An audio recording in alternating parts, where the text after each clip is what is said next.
Being a buyer in a low inventory market can be a little challenging because what happens is when a house comes on the market, it has all the bells and whistles, has been updated, and is priced right, what you find is it's going to be very competitive. Probably going to go at or above list. So I've got some tips that you can look for. Maybe you find a house that you like, but there's some issues with it that could help you maybe buy something and put some sweat equity into it so that you can increase the value. The first one that I find the easiest is painting. I think if you have one color throughout the house and a light color, that generally helps people, brightens up the house. It makes it more appealing when you come into it. So it's easy to do. You can do it yourself. If not, just hire a painter and do one room at a time. But I think that in itself will help you try to envision that room being that color and see if it brightens it up for you. The next one is light fixtures.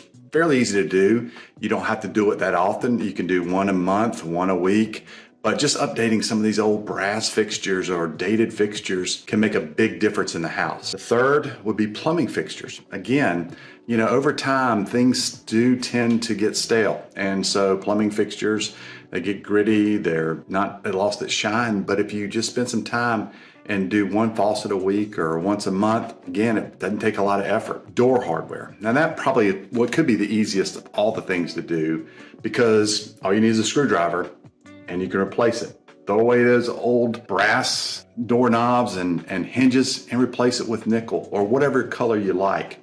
That is pretty easy to do and I would consider that maybe right about below painting. Next is cabinet hardware. You'd be surprised how the cabinets will change by just putting some updated cabinet hardware to it. And maybe take a couple special ones and put where you have some glass doors. You can accent a cabinet and make a big difference in your kitchen. Another thing is since you've already painted the house, why not make an accent wall?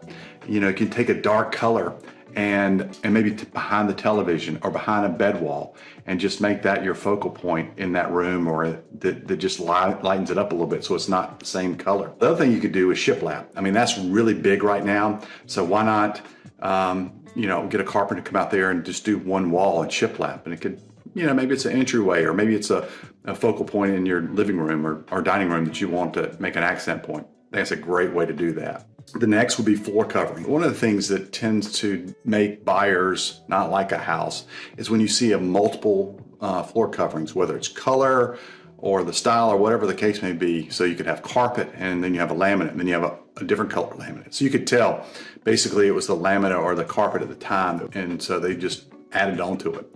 It's much easier if you just take it and before you move in, go ahead and have a carpet company come out or a laminate, which is really popular right now, or luxury vinyl tile. And that luxury vinyl tile is very durable, especially if you have kids and pets.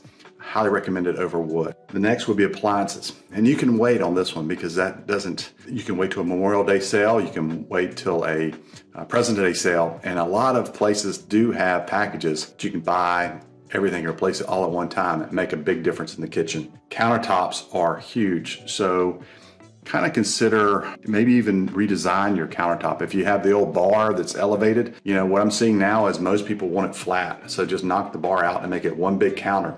You can go with a quartz, which is real popular, very durable product, or you can go with the marble or granite. A lot of different colors and a great way to, since your walls are fairly neutral, it's a good way to add color to your kitchen. And then the last one, which is of course the easiest of all, is landscaping. You can be surprised if you spend some time, maybe get a designer to give you a plan that you can build over time. But go down to your local landscape store and ask them, what blooms at different seasons. So help me put some plants out there so that every season I have a little bit of color in my yard. And I think it's a great way to do it. You may need to do a soil test, you may need to see how the sun hits certain areas, so you have to play with it a little bit. But it's a great way to really make your house stand out. These are, 10 tips I think are fairly easy to do. So when you're thinking about that, when you see a house, envision those things being in place and how much it will cost you. And you may find that that's a better way to go in this market until inventory starts to pick up.